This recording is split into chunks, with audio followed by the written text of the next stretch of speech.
at you or at the camera? You can look at me. Okay. Yeah, I think it's more natural. So, what's your name? Lucie. Lucie. Zolcer. Zolcer? Grimm. Okay, very good. And how you feel? Exhausted.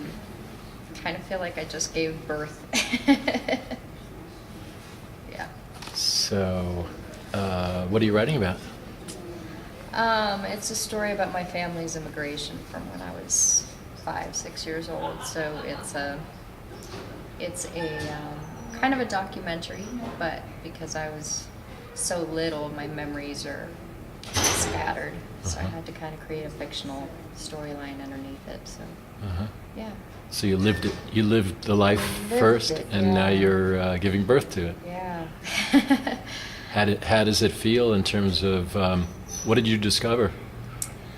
It's actually a idea in a book that's been in my head for the past 10 years. And I've been kind of afraid to write it because I was afraid of disappointing my family at the outcome of this book, because I think we had always discussed it in my family that somebody would write the story. And it came down to me realizing that there was no way I could write what they experienced, because I was so young and naive to what was going on that it was just bits and pieces that I was putting together in my own mind. And I was afraid of disappointing, or writing it wrong, or not doing justice to the story. And it took me 10 years to realize that it was okay to write it from my point of view and have it be an entirely different story. So. Wow. So first there was the idea. Yeah. First there was the life. The yeah. experience. Then the idea. Yeah. How long? When did you decide to write it? Probably about a month ago, I started thinking about the possibility of writing it. And I had never written anything to that extent, so then questions started popping up of what the process was and how much it was going to cost and whether it was even worth the effort to do it. And it wasn't until I took Tom's class at UNLV it was just a short little class about how to write your book and then how to publish your book, that I kind of gained not only the knowledge but the inspiration to kind of go for it and see what happens. Timing. What do I have to lose, Timing. Yeah, timing. Being in the right place at the right time. Definitely. Wow. So, tell me more about how you feel right now. Now that you've finished your book. I feel good. I feel like it's out. It was something that was kind of a burden in me and constantly thinking about it. And now that it's done, I feel like a weight has been lifted and I feel accomplished with it. But I feel exhausted. I feel like I could sleep for 2 days right now. Absolutely. Yeah. It is like giving birth. Kind of is. I didn't, I heard people saying that, but I didn't truly get it, I guess. Yeah. It's kind of a trick question. Okay. But I think I know the answer. But did you have any doubts in terms of this method working for you? Not really. I had no experience with any other method, so it was kind of a sink or swim. So just do it. Okay, great. See what happens. Great. Wonderful. Just some canned questions, So, Lucie, what does your husband do for a living? He's a recording artist. Great. And how long you been together? 4 years as of Valentine's Day. Wow, wonderful. As a fellow artist, do you find him supportive? Oh yeah, absolutely. Wonderful. Yeah. In Wonderful. fact, he released me from my obligations from his 2 shows to come out here and do this. So. Okay. Yeah. Okay, good. Definitely Good. supportive. Okay, good. Tell me, what's the name of your book? I don't know yet. You don't know yet. That's a great title. Don't know where I'm going. The places will don't. go. I think it'll reveal itself in the revision process. Absolutely. Absolutely.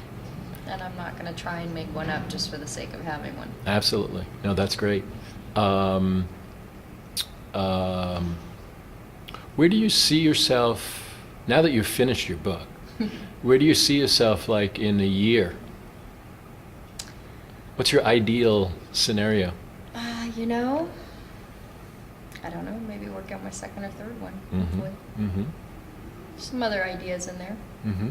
Maybe not so personal, but still personal. Mm-hmm. Mm-hmm. Yeah, you'll find that part of the revision process is to stay actively writing on a second book. Yeah. And I can tell you from, firsthand, it's essential. Yeah. Because otherwise we go left Get too brain involved. and just judge it and analyze it and destroy it. It's kind of funny because the way I feel about the revision process right now is I'm anxious to get the details of the characters in place. But the storyline itself, I don't want to mess with. Yeah, definitely. I mean, Definitely. I feel like it's there and it's done and it's what I was hoping would come out, and it organically did. So really what I want to add is just the color and leave it at that. How surprised are you? I'm pretty surprised. I kind of was thinking I was going to leave this retreat still working on it. But it was flowing out of me right after the UNLV show, or class. And I started writing on my own every other day or so. I'd wake up I'd wake up laying in bed and it was just all coming to me, so I'd go downstairs and start writing for a couple hours. And so I came with kind of a small head start. And I really didn't think I would last all day writing, because I had never done that before. And I kind of felt like the story was so long and took place over so many years that I would literally write the whole 3 days and then go home and continue writing, but it kind of ended itself. So I don't know. Yeah. It's very weird. Like, we had, right before break, I was sitting there going, okay, I'm kind of having a mental block as to where this story is going, and then I came back from break and I finished one line and I went, oh, okay, I'm done. Yeah. It's really bizarre. How proud of yourself do you feel? I'm really proud. Yeah. I was excited to come here and do this book because it's been a long time coming. So I'm proud of actually doing it.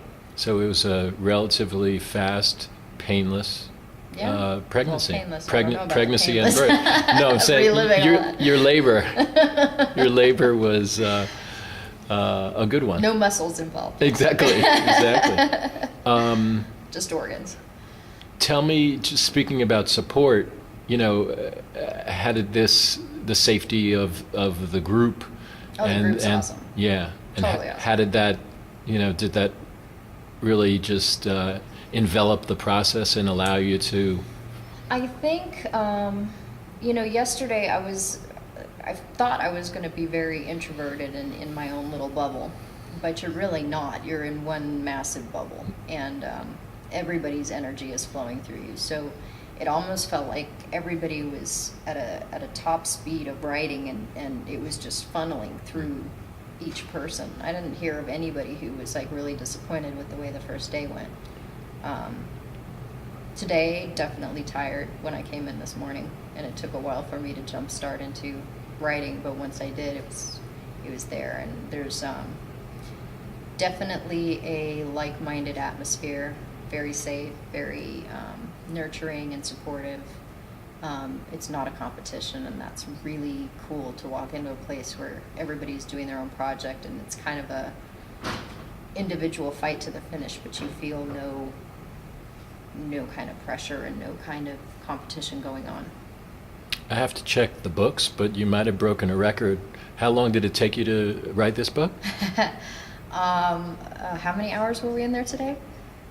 How many? It was like a day and a half. Well, no, because I had about 8 hours of outside time.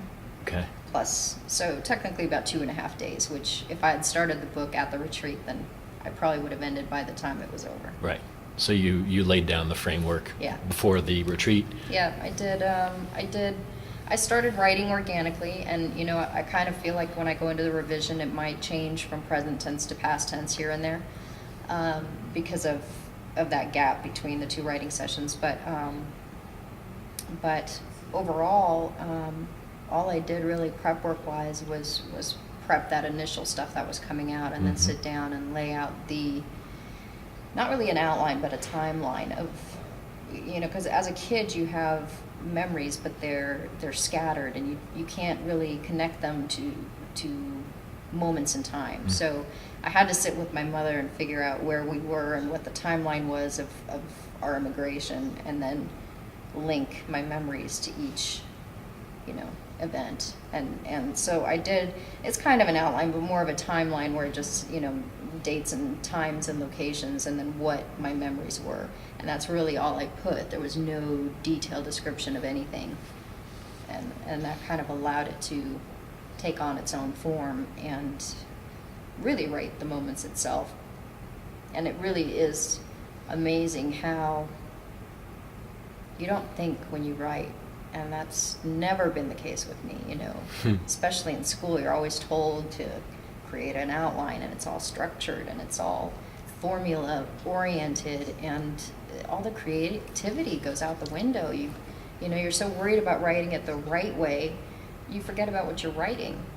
And so this was a nice change to just write. There was no wrong, that I didn't have to be schooled and experienced and have a formula there, that I could just write what's in my head and what's just coming out, and deal with the technical stuff later. And that is so empowering and so freeing, to be able to just say what's in your heart and what's on your mind without worrying about what time of day or what date it was or where it was, or who cares? That's not the point. I wouldn't be sharing those details if I was talking to a friend. Right. Why do I need to do it right off the bat in a story? Yeah. So it's ultimately an organic process. Yeah.